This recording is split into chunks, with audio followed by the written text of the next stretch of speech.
Hey everyone, welcome back to the channel. Hope you all are doing well. Let's get into it. Let's talk some baseball. Here are my 4 best bets for the Major League Baseball slate. We have running you guys live September 10th on this Tuesday. As no football going on, let's find a great day to watch baseball, and today may be that day. So let's get into it. If you haven't done so, if you're new to the channel, awesome. Make sure you all subscribe right down below.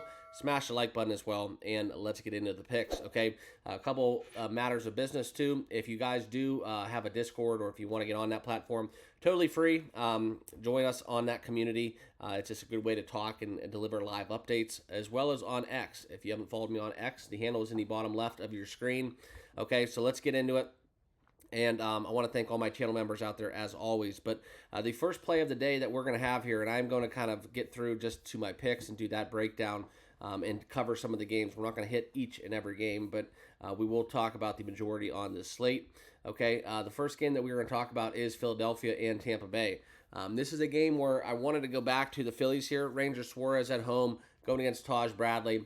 I see a lot of runs in this game as well, but at a money line price where we could get the Philadelphia Phillies at a minus 155 and a minus 1 of that pretty much at even money. That's kind of where I stand on this one. I am going to lock in the Philadelphia Phillies minus 1. It's kind of a split. So for those of you that play the run line and the money line, just do a Phillies split on this one. Yesterday didn't get it done, only winning by 1. So that was a loss in the loss category with yesterday's play. But I like the Phillies to win again tonight. Taj Bradley has not been sharp, and that's kind of where we look into what he's been able to do. 6-10 on the season, 4.40 ERA. Ranger Suarez 12-6 with a sub-3 ERA. Give me the Phillies lineup at home as well. So I'm going to be taking a Phillies on a split at a basically minus 106 price. Okay, that's just a fancy way of saying minus 1 too. Some books don't offer that. Okay. So next thing is we're going to touch into the game over there with Atlanta and Washington. Ronaldo Lopez and Mackenzie Gore. This is a no-run first inning candidate for me. I would bet the nerfy in this game, so I would lean towards a nerfy play within the Braves-Washington squad. I think that the Braves, a lot of injury concerns, and Washington has been one of the better no-run first inning candidates for my liking on the course of the season. Okay. And then we're going to get some AL Central kind of matchups that have been very kind of interesting down the wire where we see this division unfold. Kansas City taking on Marcus Stroman and the Yanks in the Bronx. We have a 7:05 first pitch between Seth Lugo and Marcus Stroman. Give me some Kansas City Royals money line. That's kind of where I would go with this one. I would look at that at plus 130. I'm not going to bet it. I have a full card. I'm not going to add this one to my sheet, but I do like Kansas City in this matchup if I was going to play it. That's some good value in a game where we need the Royals to win. As an Indians fan, I don't. So that's kind of where I'm at within that. But that is kind of where I would stand within this Kansas City Yankees game. New York and Toronto, that's been another exciting one to watch as David Peterson makes his mark, 9-1, 2.75 ERA, going against Chris Bassett, okay? I think the money line's a little too cheap for the Mets here. Minus 123 would be my lean and my side for the Mets here in this contest. That is a kind of a no-doubt lean. Not something I'm going to play. I think there's better bets out there, but that would definitely be on my short list of leans for this card, okay?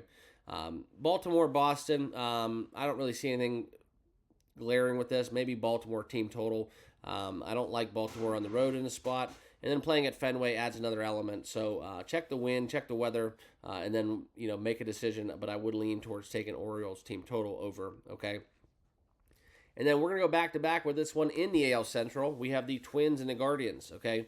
This is wrapping up to be like the Guardians have finally ascended and are running away with the division, but the Guardians throwing out Ben Lively against Jonathan Cannon. We were on the White Sox +2 yesterday with a little flyer, late game heroics where the White Sox backdoored that into a push. But let's look for that to continue within the Twins, Guardians, White Sox, and Angels. Little 4-team jambalaya here with the Twins and the Guardians, where I'm going to be taking Cleveland and Minnesota, keeping in the AL Central. 2-leg money line parlay. I like the matchup in the Twins game, and I like the matchup. Obviously, anytime you can fade the White Sox in this spot. Ben Lively's been serviceable, and Jonathan Cannon has 3-9 on the season. Righty going. I think this is where the Indians can pounce. They got 5 yesterday in Chicago. Let's see if they can add to that total and get another win in that win column. They got to win these games. These are games that you have to win. And now that we can get Cleveland, and I'll pull it up so a little bit you can see it better. Cleveland and the Twins, 2-leg money line parlay. It's going to pay plus money. Give me that at plus 102. That will be my second official bet with them in Philadelphia. Okay. Next game on there worth talking about is San Diego and Mariners. It is a system play for me. Seattle at home, going against Yu Darvish. George Kirby pitching at home. This is pretty much just auto play for me, auto bet. If you guys bet with me, you follow my picks, you know that I'm all about this. So that's where I'm going to be taking the, and sorry for not pulling it up on the screen, my apologies. The under 7.5 while it's still alive. It's going to drop to 7 very shortly, probably. But give me Darvish and Kirby under 7.5. This is a little chalky bet. I know. I could see this definitely getting backdoored a little late. Bullpen kind of over. But I'm going to trust my numbers and go with the Kirby-led Mariners at home, taking the under. So that's kind of where I stand on that. All right, next one that this is one that I debated taking the Mets or the Diamondbacks, but just simple play on this one, guys. Diamondbacks stay hot. Rangers on the road. Eovaldi, Gallen. It's going to be a lower scoring game, but I think the Diamondbacks shine bright at home. 80-64 on the season. Let's get it done. Backing Zach Gallen and the Snakes against the Rangers at a minus 133 price. I think that value is right where it needs to be for it still to be profitable, so that's kind of where I'm going to take that game. All right, and then the last and final game will be the Cubs and the Dodgers. Okay, this is going to be a great one for a lot of reasons. Most notably, it's because we have the highlights and the success of Shohei Ohtani.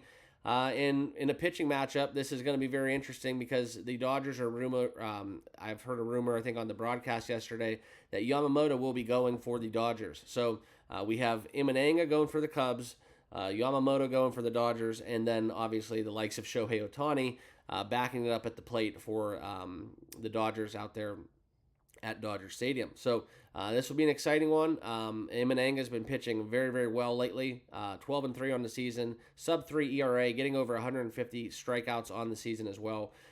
Just really like the fact that the Cubs are hitting the baseball too. I'm not sure what we're going to get out of if Yamamoto comes back. So I'm going to put an asterisk by this one on my betting card because I want to see kind of who comes out. This is a contingent upon starting pitcher. If the Dodgers are not throwing Yamamoto, I'm not going to be betting this game.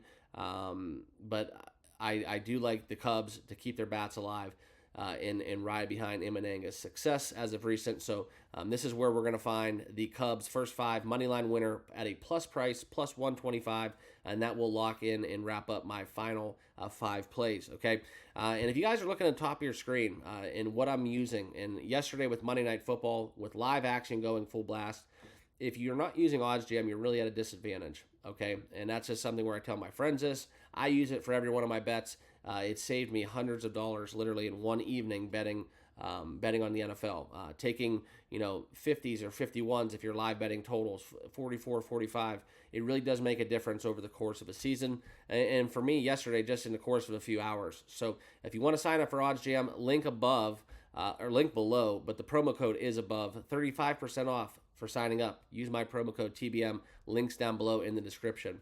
Okay, but here is my recap. We're going to go Seattle, San Diego, under 7.5.